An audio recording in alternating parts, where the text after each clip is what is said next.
firstly, apologies for the notes. I just came back from New Zealand, so the trip's been very limited. I was approached earlier by fish burners to come and present PR. PR is huge. There's so much you can do. There's so many angles you can explore. There's so much media out there. And while I'm sure everyone's level of understanding, I'm going to just strip it right back and do a bit of a one-on-one section. So really looking at how to get your business ready for PR, which is pretty much 80% of the work.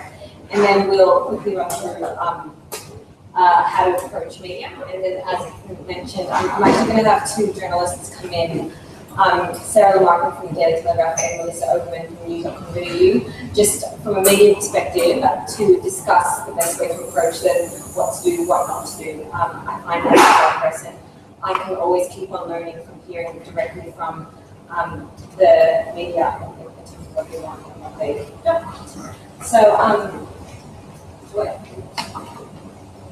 So as I said, today we'll quickly, for the first hour, go through what is PR, looking at your business's story. So the story you want to bring out through PR. We'll go through some examples in terms of what coverage you can achieve, the types of angles you can formulate on your own, and then looking at the pitch, and then looking at the broad media landscape. And then in part two, we'll get the two journalists. So looking at PR, what is PR? According to the Public Relations Institute of Australia, this is a very formal definition, and I probably won't write down. It's the deliberate, planned, and sustained effort to establish and maintain a mutual understanding between an organization and its public, which is very confusing, but I've summarized it really easily. We have your organization, we have the public, and the way to get to the public more often than not is through the media. So, as I said, 80% of approaching PR is making sure your business is ready with all the right messages. So ask yourself, so before even you think about approaching media, let's get your house in order and ask yourself the following questions. Firstly, what does my business do? And what do you want to say? This sounds very common sense, but sometimes if you answer this question, you can go on and on and on and on and on. We really want to be when approaching media short and succinct. They're very busy people and we want to get their attention. So within, say, 2 or 3 sentences, you can say what your business does in terms of what you want to get out there. You're on the right track. Next question, what makes my business different? Beyond what your business is, you have to say why your business matters. What makes it different to what is out there currently? Is it a first? Is it, how is it going to help people? You have to really think about the answers to these questions because this is what media is looking for. There's so many small businesses out there. There are many here at Fish Burners. So really being able to articulate what makes your business different is something you really need to master when approaching media. And finally, why should people care? You can say, this is my business, this is what makes me different, but why should the readers of the publication or the outlet or the TV station that you're approaching, why should they care? Why should they cover you? What, again, bringing back, what makes it different? Is it helping consumers in a certain way? If so, how? Really looking at these 3 questions, once you have that, these are essentially your key messages for your business. Again, keep it short and sweet, 2 or 3 sentences. And once you have that, that's your pitch essentially. You're halfway there. Once you do have that though, it's important to back it all up. What does that mean? Get your company background. Create a company background. So again, in probably a couple of more sentences, write about what your company does, what makes it different, and why people should care, how it will change the world. But to have that on hand, and you're really surprised at how helpful it is when you do it approach media. Stats and fact sheets. So stats and fact sheets not only to do with your company, but to do with your industry. So say, I'm seeing car next door there. So not only just how many customers you have, but how many people, and you can go to the ABS for these sorts of statistics, but how many people don't drive. and how many people, and what's the average kilometer people drive each day or something like that. But those types of fact sheets can help you build your own story. Image library, media love images. You'll see more often than not in any newspaper article, in most online articles, it comes with an image. Sometimes you can work with the media to create this image, but it's always handy to have an image library on hand of images about your company with your company logo, etc. As I said, your company logo in all different formats, because media will ask for it in many different formats. Long, short, black, white background, all of those sorts of things. And then, of course, your bio. I was chatting to a friend last week who had just recently started her own small business, and in chatting to her, beyond the story of her product, I found the story of herself as the owner quite interesting. And that's another way to approach media. So what is your story? What's your background? What's your bio? Think of Jobs, Murdoch, and Gates. We know them as a person. You can be them as well, and that's another angle. That's another angle we can work with when you do approach media. So once you have all of this, does this all make sense? Do we have all of this ready? Before we again approach media, we have to think of our goals and objectives. Why are we approaching them? What do we want to get out of them? Again, they're really busy. We'll speak to Sarah and Melissa later on today. They get close to 5,000 emails a day. So how does your story and your product cut through? But beyond that, what do you want to achieve? Do you want to get a story about your product out there? Do you want to get a story relating to something that's happening around the world that is also related to your product out there? Is it a brand awareness campaign? Is it a customer acquisition campaign? Know how you want to approach PR before you jump into it. So this slide here really should be able to set you up and get yourself immediately. So let's look at some examples for some stories you can, in terms of setting your goals and objectives. These are some examples on how you can approach it really. So firstly, you can try to pitch an opinion article. So the examples here we have, that one there is the power of the consumer review and building trust. This is looking at the expertise. So again, looking at the subject matter and the client there, and you can see it, but it's true local.com.au. And because they're all about consumer reviews, I pitched an opinion article where the GM of True Locals spoke about the importance of the consumer review. We have this one here. This is Now News signed a new real-time bidding partner, and that opinion article was really looking at why real-time bidding, what makes it so important. And the great thing about that is you can control the message in that opinion article, because usually with news articles that's filtered through a journalist, whereas with opinion articles it's very clear that it's opinion, and it's very clear that it comes through that why it's there.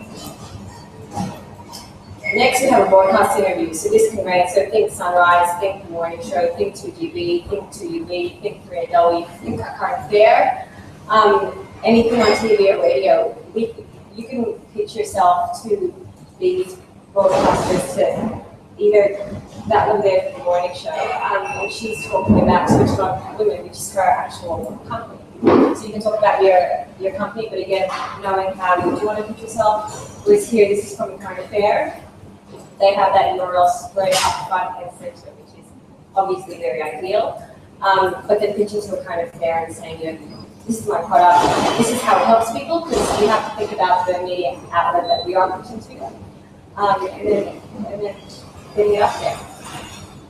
Next example is a print story. Here, I would encourage you to think broader than just the main metros, than just the Daily Telegraph. Local newspapers are very powerful. So think of your local area. They have publication out each and every week. They have a certain area that they have to cover. They're always hungry for stories. So the story here is of two people from the Fairfield area who launched a site called People Pitch, and they're on the front page now. So local papers are good as well, because they're good to practice your pitch, because they I wouldn't say aren't as busy, but they're a lot more forgiving, I'd say, than broadcasters and newspapers. And here, this is an article from the Daily Telegraph, where Mozo themselves. I would say that this probably came about because someone from Mozo presented stats and facts to the Daily Telegraph. Thought of a story in terms of how the Daily Telegraph readers would care, pitched it, got the story up, got the image. As I said, it's always good to pitch an image idea because maybe a lot. And finally, a business profile. I believe Stat, which is based here, they recently got one up in the Oz. But if you want a business profile, pitch as such. This is my business. This is how it's different. This is why people should care. And more often than not, if you pitch it right, if you give it enough of a compelling reason, they will run it. Because here, that's the exact example on how they do that. Sometimes once moving beyond launching your business, it can be sometimes hard to think of how do we keep the momentum going, how do we keep creating angles. So this slide is, I'll give you some examples of how to create some angles for media, for an event.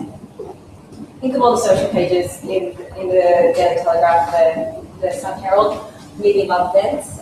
You obviously need a reason to hold one. You can introduce something. You can also just, I guess, be a relationship building exercise. But in terms of, it can be as big or as small as you want. You can have a meeting wall. It can be, something small with about 10 journalists you really want to create a relationship with. You can have goodie bags. But that's one way of getting out there. Ambassadors. Media love reading about celebrities. This will give them another reason.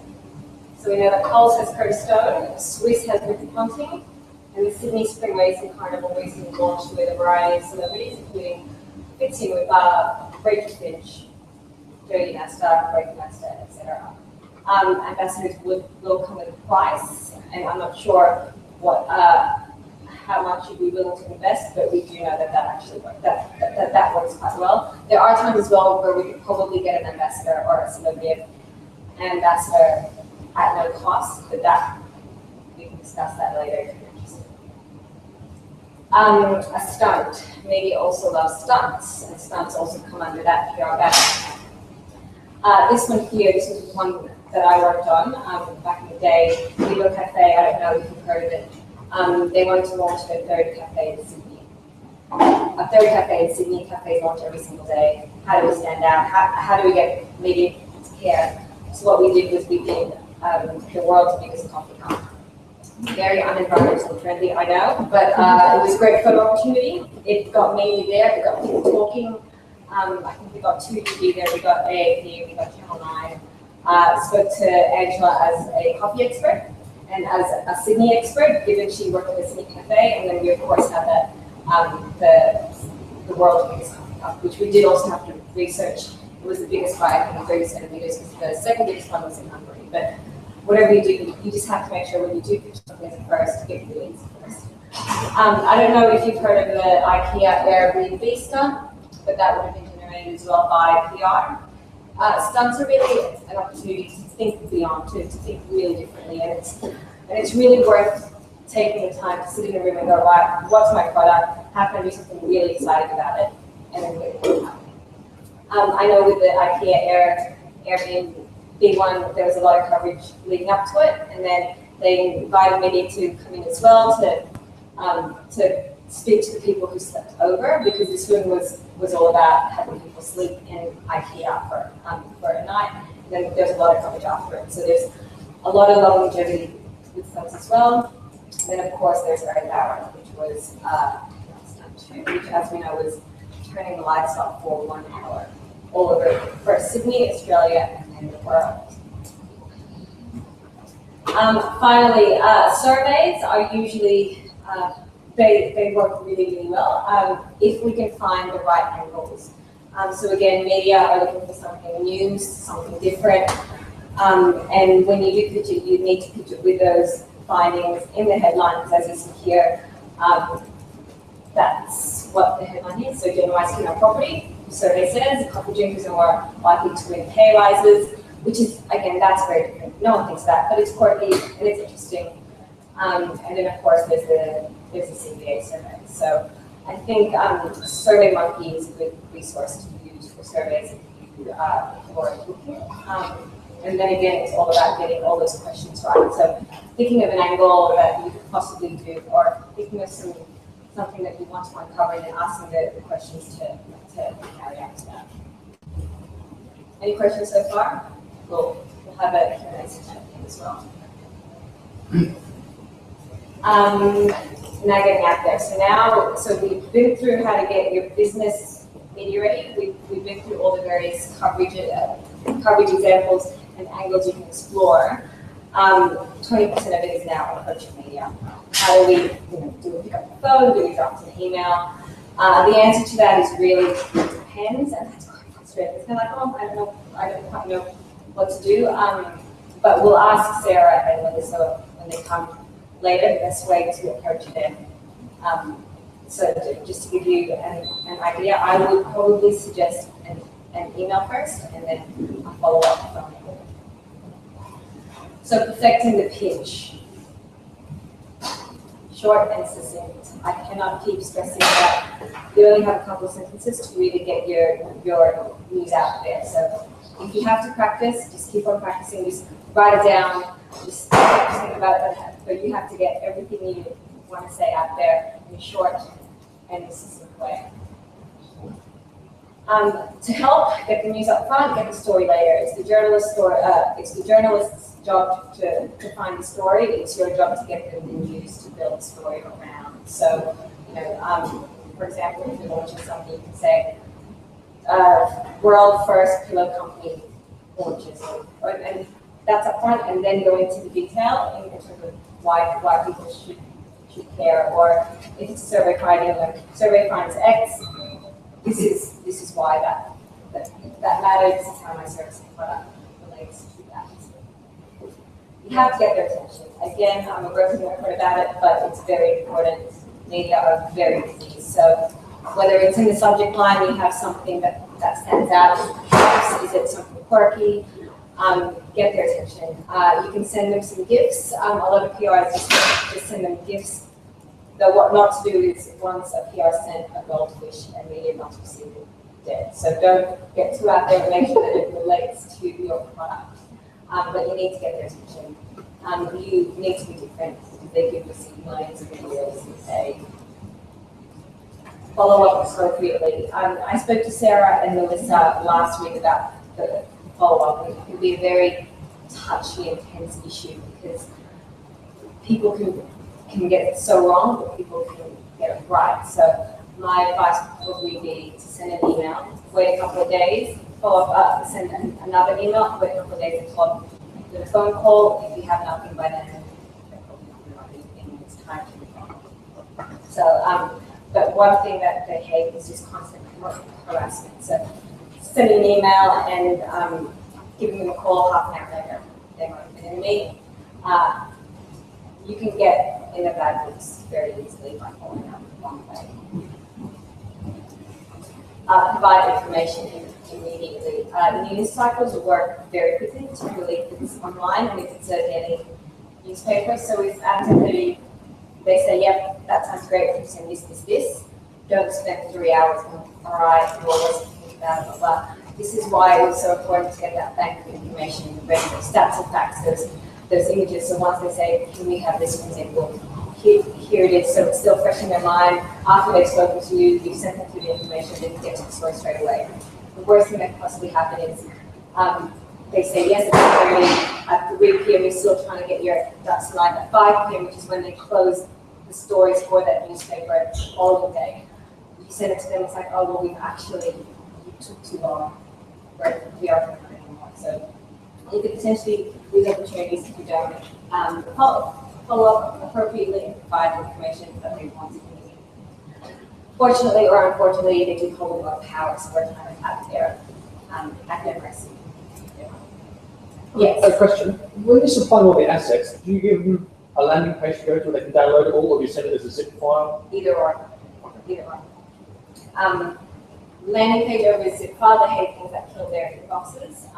If it's one image that's 3 or 4 megs, fine. If it's something that's 20 megs, they will panic you, because in some instances, and I know I've used there's an email limit, so that could kill their inboxes. It could get them really annoyed, so landing page would be a great idea.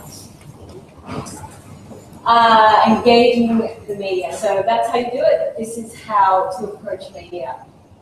You really need solid media targets. Sarah and Melissa will discuss this in further detail later on, but one thing they hate is if they were editor of a publication 3 years ago and you're emailing them now and they're no longer editor of that publication, saying, "Hi Sarah, I understand you're the editor of Sydney Live," which doesn't even exist anymore. They hate that and probably keep doing it. So you have to really know who you're pitching to. I would probably advise to read the media you want to get into. If you want to get into the telly, spend 3 days just going through every single story in the Telegraph, so you know the type of stories they write, so you know how to approach journalists with a similar type of story. If you want to get onto Sunrise, watch Sunrise for a day and go, right, these are the interviews that they like the people advice. What kind of advice can I give them as a subject matter, as a subject expert in my field? What's your current affair? You know, a current affair loves helping people out, getting savings, making things easier. How do I then approach journalists from a current affair to write what I want them to write about? It has to be a good story. This sounds so stupid, but if you approach them, and Sarah can talk about this, but what she said to me is she was now the associate editor of Taste Sydney. And she gets many restaurants just saying, "Hi, can you come and review my restaurant?" And more often than not, it's a no. She's like, "Well, what's the story here? There's so many restaurants out in Sydney. Why should I go to your restaurant?" And she said that, how do you have refurbishment? Do you have a new chef? Give me a story. You really need a story. Because just, restaurant open up. Sorry, if it's an existing restaurant, this restaurant exists. That's not a story. That's not going to get their readers' attention. The right pitch.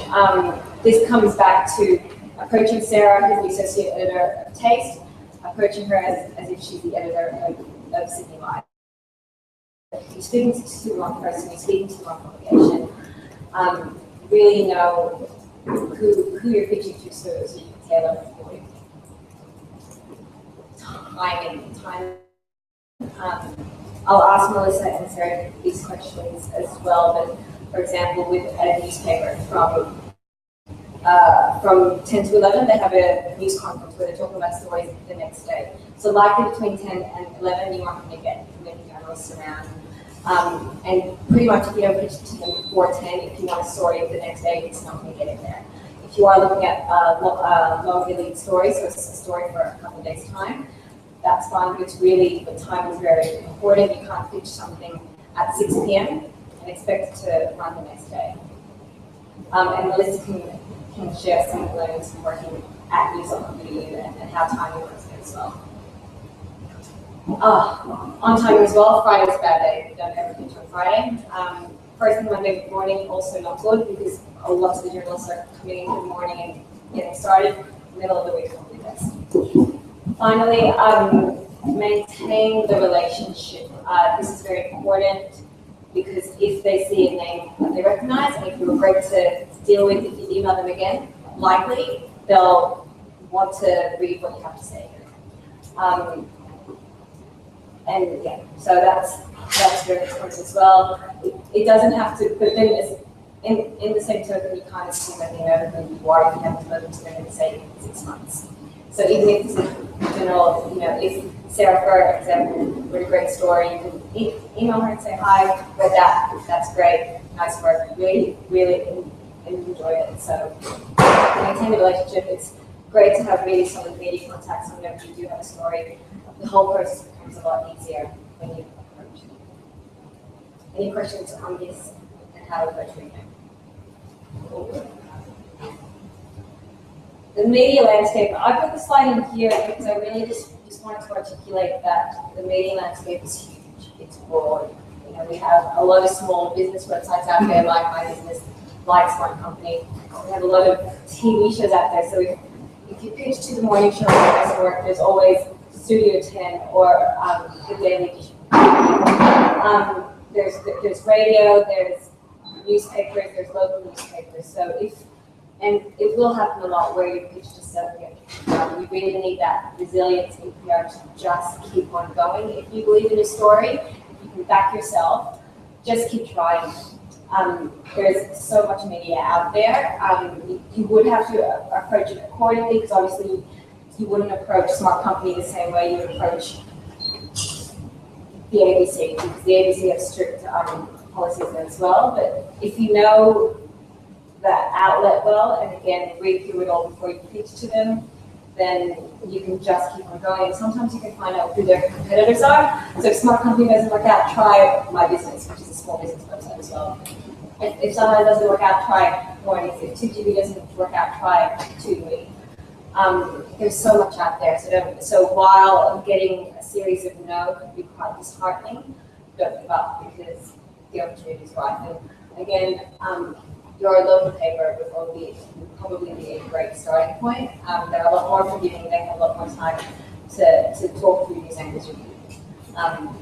But they do always want a photo opportunity. So that's how you do it.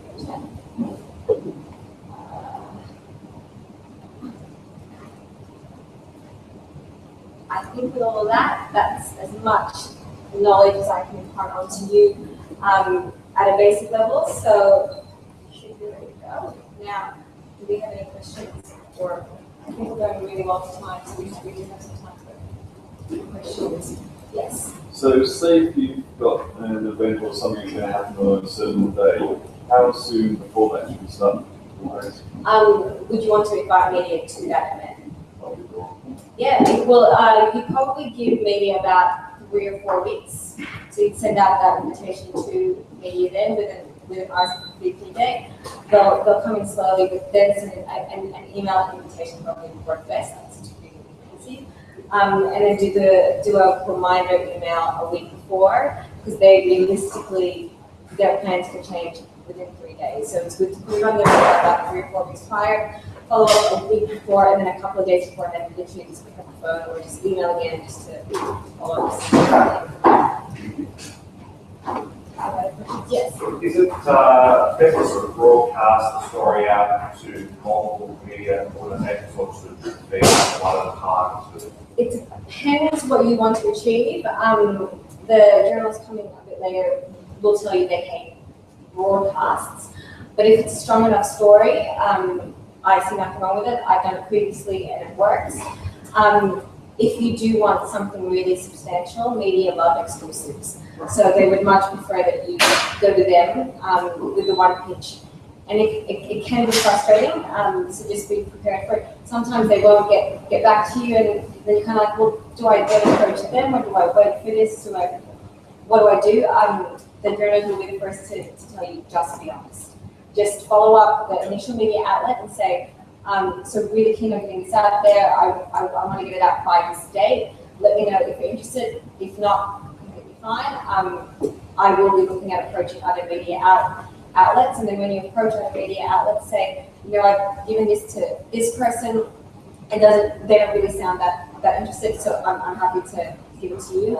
Just be honest, because if all of a sudden the media outlet comes, you'll then have to go, oh, they've now come back, you're interested.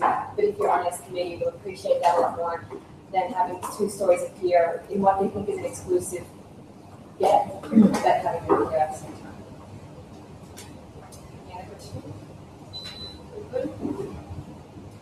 So we'll probably take about a half-hour break now, well, half-hour, 20 minutes, and then we'll have Melissa Overman, who is the group features editor of news.com.au. I've told her about Fish Burners previously. She's very interested in small businesses, and they actually have a section where they run profile stories on small businesses. So I think she would be a great person to speak, and she'll give you her email address after she has advised. And Sarah Lamarck, who is the opinions editor, the associate editor, and the Taste Sydney editor of the Daily Telegraph. Both have had extensive experience in radio, TV, magazines, print, online so they can share with you the best way to approach them, what bad PRs do, what good PRs do, and how to get yourself ready. A couple of questions. One is getting context from media. What's the best way to get email addresses, for example? Yeah, some media outlets have them online. Yeah. So I know, for example, the Adelaide Advertiser, and if your business is national, I would really think about going beyond Sydney because there's email content as well. But the Adelaide Advertiser, I know, has email contacts on their website. Channel 9, Current Affair Today, I believe, have a contact name, so it's just a matter of doing first name, last name at 9.com.au. Worst comes to worst, just pick up the phone, ask, and whoever picks up, say, I'm looking for the contact details of this person. Last one, in terms of going direct or going through an agency, it's like a PR agency, and you get a lot of traction going through an agency because they can't have a relationship with the journalist. I think it depends. Obviously, again, if you are agency, you need that investment. Yeah. I've spoken to both of them. One prefers the agency because they sanitize the information. The other one, and I can tell you who's who. The other one prefers dealing direct with the small business, with the company, because they think that it's unfiltered and that it's the real story and that there's no barriers there. So yeah. Any other questions, or we just take about a 2-minute break? We'll take that break and I'll see you back here in about 2 minutes, about 12 midday. With the other one.